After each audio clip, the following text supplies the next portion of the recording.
कहानी की शुरुआत में हम देखते हैं एक ताकतवर आदमी फिनिस्ट और उसके चेले एंडी को। इस वक्त ये दोनों जंगल में एक बहुत बड़े जंगली सुअर को पकड़ने जा रहे थे जो लोगों की फसलों को बर्बाद कर रहा था। गांव वाले उससे बहुत तंग थे। इस खतरनाक जानवर के सामने भी फिनिस्ट डरा नहीं। उसने एंडी से कहा कि सब मुझे हीरो मानते हैं, अगर मैंने इस सुअर को काबू में नहीं किया तो क्या इज्जत रह जाएगी मेरी। उसने हथियार उठाया और सुअर पर हमला किया, लेकिन इन छोटे हमलों से सुअर पर कोई भी असर नहीं हुआ। फिनिस्ट की मदद के लिए एंडी ने भी अपने हथियार से सुअर पर हमला बोल दिया, लेकिन उसका हथियार सुअर की नाक में चला गया और वो नींद से जाग गया। अब सुअर गुस्से में आ गया और एंडी की ओर बढ़ा, लेकिन तभी फिनिस्ट उसके आगे आ गया उसे रोकने के लिए। उसने पूरा जोर लगाया, लेकिन इस ताकतवर जानवर को रोक नहीं पाया। अपना थोड़ा सा जोर लगाकर ही सुअर ने फिनिस्ट को हवा में उड़ा दिया और आखिर में वो नीचे आकर सुअर के ऊपर ही गिरा। इस सुअर को काबू में लाने के लिए एंडी ने फिनिस्ट की तरफ एक रस्सी फेंकी। जैसे ही फिनिस्ट ने रस्सी पकड़ी, ये सुअर हवा में उड़ने लगा। फिनिस्ट ने रस्सी को इस सुअर के दोनों पंखों और उसके सींग में बांध दिया, जिससे वो सुअर फिनिस्ट के काबू में आ गया और फिनिस्ट उसे अपने हिसाब से उड़ाने लगा। जल्द ही वो उसे उड़ाते हुए गांव में ले गया। जब गांव वालों ने देखा कि इतने बड़े जानवर को भी फिनिस्ट अपने इशारों पे नचा रहा है, तो सब लोग उसके नाम की जय जयकार करने लगे। इन्हीं लोगों के बीच बाबा यागा नाम की एक जादूगरनी भी है।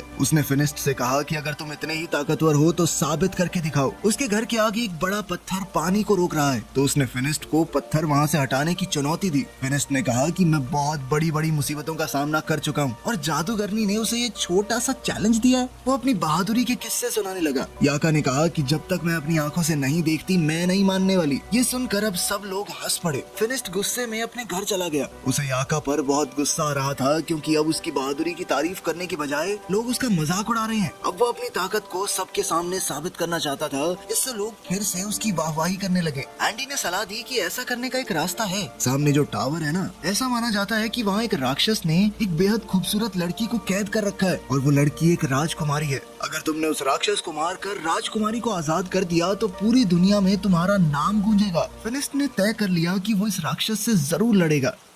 रात होते ही फिनिस्ट और एंडी उस टावर की ओर निकल पड़े। वहाँ पहुंचकर उसने देखा कि यहाँ पहले से ही कुछ योद्धा इस राक्षस को हराने आए थे, लेकिन वो लोग मशहूर होने यहाँ नहीं आए। वो तो राजकुमारी को बचाकर उससे शादी करना चाहते हैं। उन सब ने फिनिस्ट से पूछा कि अगर उन्होंने मिलकर राक्षस को हरा दिया तो राजकुमारी किसे मिलेगी। इस बात पर फिनिस्ट ने कहा कि मुझे नहीं चाहिए ये राजकुमारी, मैं तो बस यहाँ पे नाम कमाने आया हूँ। अलग जाकर फिनिस्ट ने एंडी को बताया कि वो उस राक्षस को अकेले मारना चाहता है, इसीलिए वो सुबह का इंतजार नहीं करेगा। ये कहकर वो टावर के अंदर खिड़की से चला गया। वहाँ पहुँचते ही फिनिस्ट को वो खूबसूरत राजकुमारी मिली। उसने फिनिस्ट से कहा कि क्या तुम भी मरने के लिए आए हो। फिनिस्ट ने कहा कि मैं तुम्हें बचाने आया हूँ। ये सुनकर लड़की भाग के अंदर चली गई। उसे रोकने के लिए फिनिस्ट ने उसका हाथ पकड़ लिया। राजकुमारी ने अपना हाथ छुड़ाया और एक पिलर के पीछे चली गई। तभी पीछे से एक सांप ने फिनिस्ट पर हमला कर दिया। फिनिस्ट इस सांप से लड़ने लगा। तभी फिनिस्ट को समझ आया कि ये कोई आम सांप नहीं है, बल्कि उस राक्षस की पूंछ है जिससे लड़ने वो यहाँ आया है। ये देखकर उसने पहले तो राक्षस पर खूब हमले किए,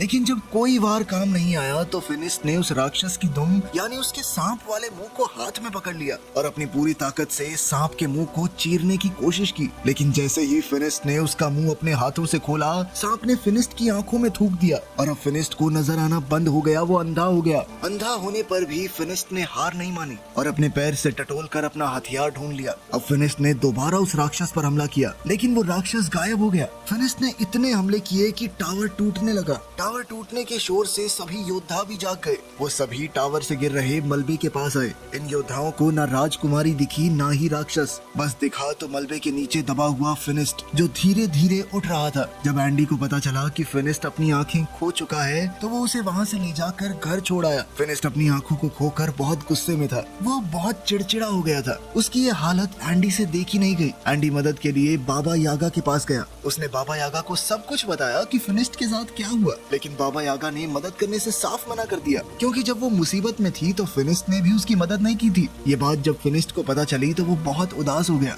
इसी तरह वक्त गुजरता रहा। अब एंडी ने भी फिनिस्ट के पास आना बंद कर दिया था। वो अपने सारे काम बहुत मुश्किल से कर पाता। बाहर जाकर खाने पीने का सामान खरीद कर लाता, लेकिन बच्चे उसके फल चुरा लेते। अब उसके पैसे भी खत्म होने वाले थे। एक दिन एंडी फिनिस्ट के घर आया तो उसने गुस्से में एंडी से कहा कि उसके पास एंडी के लिए कोई काम नहीं है, तो तुम एक काम करो, कुछ और ढूंढ लो। ये सुनकर एंडी वहाँ से चला गया।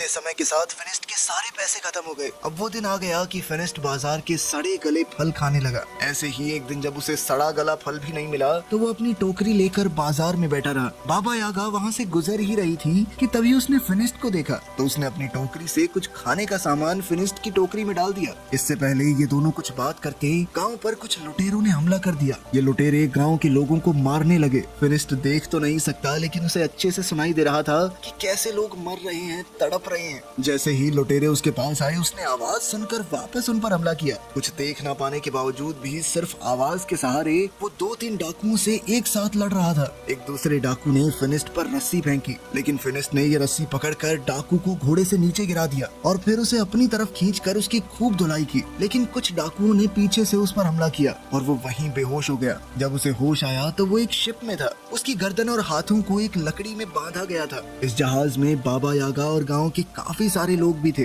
फिर हमने देखा कि एंडी भी यहाँ है। वो जहाज में आजाद घूम रहा था। बाबा यागा ने पूछा कि तुम आजाद कैसे घूम रहे हो? तो उसने कहा कि मैंने इन डाकुओं को यकीन दिला दिया है कि मैं इनकी तरफ ही हूँ, मैं इनकी मदद करूंगा। साथ ही वो गाँव वालों के ऊपर डाकुओं के लिए नजर भी रखेगा। एंडी के पास इस वक्त एक सोने का चिराग है जो उसने डाकुओं से चुराया था। उसने कहा कि वो इस चिराग को बेचकर खूब पैसे कमाएगा। जैसे ही एंडी ने इस चिराग को रगड़कर साफ किया तो उसमें से एक जिन बाहर निकला। उसे देखकर सब घबरा गए, यहाँ तक कि एंडी भी। नीचे का शोर सुनकर एक डाकू वहाँ आ गया लेकिन जिन ने इस डाकू को मारकर ऊपर फेंक दिया। जब जिन एंडी के पास गया उसकी ख्वाहिश पूछने तो एंडी ने कहा कि वापस चिराग में चले जाओ और वो जिन दोबारा से चिराग में चला गया। ऊपर से एक डाकू आया और एंडी के गले पर तलवार तान कर अपना चिराग उससे वापस ले लिया और कुछ ही देर में ये जहाज अरेबिया पहुंचा। गांव से लाए हुए सभी लोगों को गुलाम के तौर पर बेचने के लिए खड़ा कर दिया गया। वहाँ एक नकाबपोश आदमी आया और उसने फिनिस्ट, बाबा यागा और एंडी को खरीद लिया। वो उन्हें अपने महल में ले गया। वहाँ पहुँचते ही सभी लोग इतना बड़ा महल देखकर हैरान रह गए। इस महल में रोबोट काम कर रहे थे। हालांकि ये बहुत ही पुराना जमाना है। अभी उस आदमी ने अपने चेहरे से नकाब हटाया। उसने कहा कि हैरान मत हो, मैं एक साइंटिस्ट हूँ और ये सभी रोबोट उसी ने बनाए थे। इस आदमी ने बताया कि उसने और भी बहुत सी मशीनें बनाई हैं जिससे इंसानों का काम आसान हो सके। फिनिस्ट ने इस आदमी को अपनी कहानी बताई कि कैसे वो पहले एक बहुत ताकतवर योद्धा था और अंधा होने के बाद उसकी जिंदगी नर्क हो गई। साइंटिस्ट ने कहा कि मैंने तुम्हारे और बाबा यागा के बारे में सुना है। ये आदमी गुलामों को खरीदकर उन्हें आजाद कर देता है। जैसे ही खाने का वक्त हुआ साइंटिस्ट ने अपने रोबोट से खाना मंगवाया। ये देखकर तो सब लोग बहुत इम्प्रेस हो गए। इन सबको लगा कि ये कोई जादू है, लेकिन साइंटिस्ट ने बताया कि ये कोई जादू वादू नहीं है। मैं पिछले 500 साल से इनके ऊपर काम कर रहा हूँ। ये सुनकर यागा हैरान हो गई और कहा कि तुम 500 साल से इतने जवान कैसे हो? इस पर साइंटिस्ट ने कहा कि मैंने एक ऐसा केमिकल तैयार किया था जिसे पीकर लोग हमेशा के लिए जवान बने रह सकते हैं। अब वो उन तीनों को अपनी लैब दिखाने ले गया। वहाँ जाकर फिनिस्ट ने पूछा कि तुमने ये केमिकल कैसे तैयार किया और क्या उसे पीकर मेरी आंखें भी वापस आ सकती हैं? साइंटिस्ट ने कहा कि उससे तो नहीं हो पाएगा, लेकिन मेरे पास एक दूसरी चीज है। उसने फिनिस्ट को एक चश्मा पहनाया जिससे उसे दोबारा सब कुछ दिखने लगा। साइंटिस्ट का मानना था कि साइंस की मदद से कोई भी चमत्कार किया जा सकता है और जो लोग जादू का इस्तेमाल करते हैं वो दुनिया को नुकसान पहुंचाते हैं और इन नुकसान पहुंचाने वाली चीजों को खत्म करने के लिए ही उसने एक मशीन बनाई है। अपनी बात को साबित करने के लिए उसने वो चिराग निकाला जो उसने लुटेरों से खरीदा है। यागा ने कहा कि ये खतरनाक हो सकता है, लेकिन साइंटिस्ट रुका नहीं। उसने चिराग को घिसा और उसमें से जिन निकला। उसने अपनी मशीन चला दी जिसने जिन को अपने अंदर खींच लिया। जिसके बाद उसने कहा कि देखा, मेरे आविष्कार ने जीनी को खत्म कर दिया। उसी रात साइंटिस्ट को पता चला कि पास की एक पहाड़ी पर एक राक्षस है जो आम आदमियों को नुकसान पहुंचा रहा है। साइंटिस्ट ने कहा कि उसे तो पकड़ना ही होगा। जब ये बात फिनिस्ट को पता चली कि इस राक्षस का शेर जैसा मुंह है और सांप जैसी दुम, तो फिनिस्ट तुरंत समझ गया कि ये तो वही राक्षस है जिसने उसे अंधा किया था। फिनिस्ट ने साइंटिस्ट से कहा कि मैं भी साथ चलूंगा, मुझे उस राक्षस से बदला लेना है। लेकिन साइंटिस्ट उसकी जान को खतरे में नहीं डालना चाहता। इस पर फिनिस्ट ने कहा कि आपने मेरी मदद की है, इसलिए मैं भी आपकी मदद करूंगा। इसके बाद साइंटिस्ट ने फिनिस्ट को एक गैजेट दिया जिसे अगर राक्षस के पास रखा जाए तो वो खुद ही उसमें कैद हो जाएगा। रात को बाबा यागा इस साइंटिस्ट की लैब में घुस गई। वो यहाँ से उस केमिकल को पीना चाहती थी ताकि वो भी हमेशा जवान रहे, लेकिन साइंटिस्ट ने उसे पकड़ लिया और कहा कि अगर तुम लोग राक्षस को लाने में कामयाब हो गए तो मैं खुद ही तुम्हें उस केमिकल का थोड़ा हिस्सा दे दूंगा। अगले दिन जब वो सभी लोग जाने के लिए तैयार हुए तो साइंटिस्ट ने उन्हें अपनी स्पेसशिप दिखाई जिसकी मदद से वो वहाँ बहुत जल्दी पहुँच सकते हैं। उसने उन सबको उसे चलाना सिखाया। जाने से पहले साइंटिस्ट ने कहा कि मुझे वो राक्षस जिंदा चाहिए। साइंटिस्ट ने फिनिस्ट के हथियार को भी बेहतरीन बना दिया था। अब उसमें उसमें एक बटन था जिसे दबाते ही वो सब किया जा सकता है जो एक मामूली हथियार पहले नहीं कर पाता। अब उन्होंने उस उड़न तश्तरी में बैठकर अपना सफर शुरू किया और जल्द ही ये लोग उस पहाड़ी पर पहुंच गए जहां वो राक्षस है। काफी देर तक ढूंढने के बाद आखिरकार फिनिस्ट को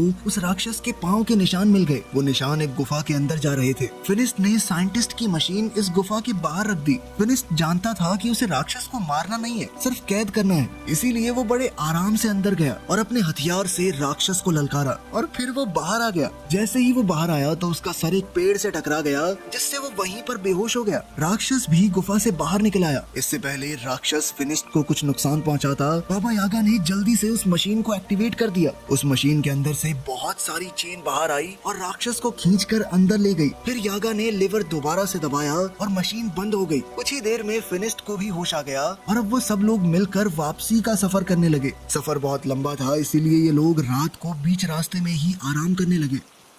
रात को पिंजरे से फिनिस्ट को एक लड़की की आवाज सुनाई दी। वो पिंजरे को खोलने लगा। बाबा यागा ने उसे ऐसा करने से रोका, लेकिन वो नहीं रुका। जब पिंजरा खुला तो अंदर वही राजकुमारी थी जो टावर के अंदर फिनिस्ट को मिली थी। बाबा यागा ने कहा कि इसका मतलब ये राजकुमारी ही वो राक्षस है। यागा ने कहा कि इसे बाहर निकालना काफी खतरनाक हो सकता है, लेकिन फिनिस्ट उनकी बात सुनने को तैयार ही नहीं था क्योंकि शहजादी पर उसका दिल आ गया था। जैसे ही फिनिस्ट ने राजकुमारी की तरफ हाथ बढ़ाया, बाबा यागा ने उसे धक्का दे दिया और पिंजरे को बंद कर दिया। राजकुमारी ने बताया कि मैंने तुम्हारा हाथ इसलिए नहीं पकड़ा क्योंकि मेरे ऊपर एक श्राप है। अगर कोई भी आदमी उसे छुएगा तो वो राक्षस में बदल जाएगी। राजकुमारी ने कहा कि मैं बुरी नहीं हूँ। वो तब तक किसी को नुकसान नहीं पहुँचाती जब तक सामने से कोई हमला ना करे, ताकि मेरी वजह से किसी को नुकसान ना हो। मैं तो यहाँ अकेली पहाड़ों में रहती हूँ, लेकिन इंसान उसे यहाँ भी जीने नहीं देते। इसके बाद हमने देखा कि साइंटिस्ट ने एक किसान की बिल्ली चुराई थी। किसान ने उससे भीख मांगी कि ये बिल्ली किसी का कोई नुकसान नहीं करती बल्कि फायदा ही करती होगी थोड़ा बहुत। दरअसल रात को इस बिल्ली से लाइट निकलती थी जिससे आसपास रोशनी हो जाती, लेकिन साइंटिस्ट ने किसान की बात नहीं सुनी।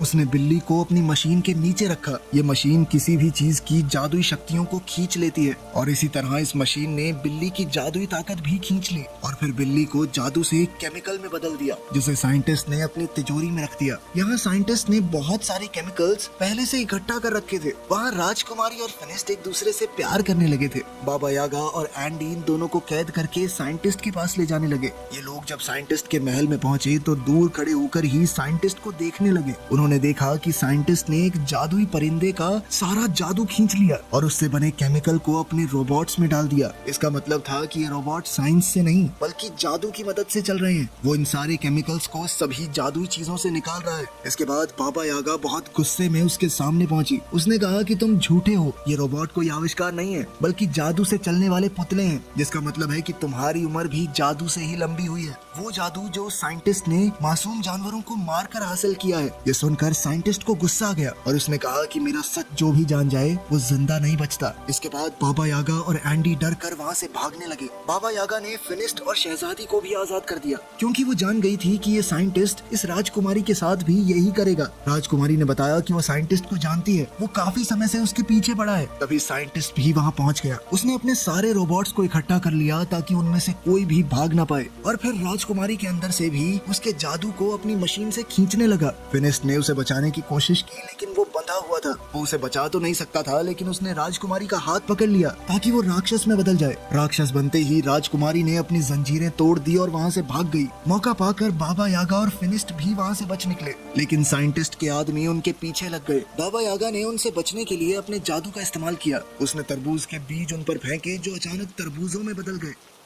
साइंटिस्ट ने भी अपना बड़ा रोबोट निकाला। वो किसी भी हाल में फिनिस्ट और बाबा यागा को नहीं छोड़ सकता क्योंकि वो उसकी सच्चाई जानते हैं। एंडी ने साइंटिस्ट को समझाया कि हमारे पास जितना जादुई केमिकल है बहुत है, लेकिन साइंटिस्ट नहीं माना। वो बड़ा टर्टल रोबोट जब बाहर निकला तो पूरा महल टूट गया। साइंटिस्ट अब इस रोबोट के अंदर बैठकर एंडी के साथ फिनिस्ट और यागा का पीछा कर रहा था। अब वो इन दोनों पर तोप के गोले बरसाने लगा। फिनिस्ट ने यागा से कहा कि तुम इसका ध्यान भटकाओ और मैं इसके ऊपर चढ़कर इसे उल्टा करने की कोशिश करता हूँ, क्योंकि एक बार अगर ये बड़ा सा टर्टल उल्टा हो गया तो सीधा नहीं हो पाएगा। जैसे ही वो रोबोट यागा के सामने आया, उसमें लगी मशीन यागा के अंदर के जादू को खींचने लगी, जिस वजह से यागा बिल्कुल बूढ़ी लगने लगी। ये देखकर फिनिस्ट को बहुत तरस आया, लेकिन जब तक वो साइंटिस्ट का ध्यान भटका रही थी, फिनिस्ट टर्टल के ऊपर चढ़ गया। जब साइंटिस्ट ने ये देखा तो उसने टर्टल के हाथ फैला दिए ताकि वो फिनिस्ट को नीचे फेंक सके। फिनिस्ट तो नहीं गिरा, लेकिन उसका चश्मा गिर गया। अब उसे दिखना बंद हो गया था। बाबा यागा ने जैसे ही ये देखा तो वो फिनिस्ट की मदद करने लगी, उसे बताने लगी कि कैसे लड़ना है, कहाँ जाना है।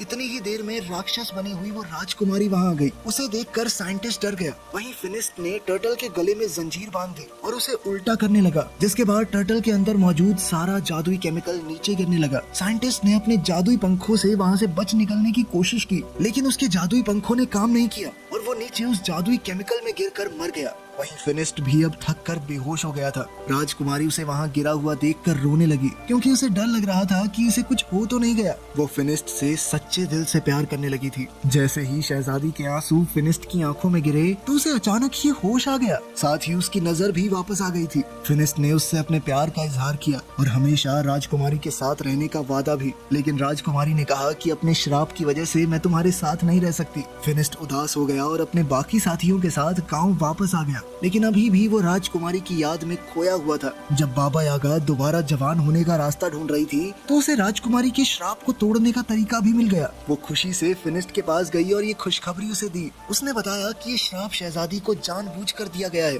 इसमें उसकी कोई गलती थोड़ी है और अब उनका अगला काम राजकुमारी के श्राप को काटना ही होगा। लेकिन वो शायद इस मूवी के अगले पार्ट में दिखाया जाएगा, जो कि अभी आया नहीं है। वीडियो पसंद आई तो लाइक कर देना, चैनल को सब्सक्राइब कर देना और 1 मिलियन जल्दी से करवा दो प्लीज।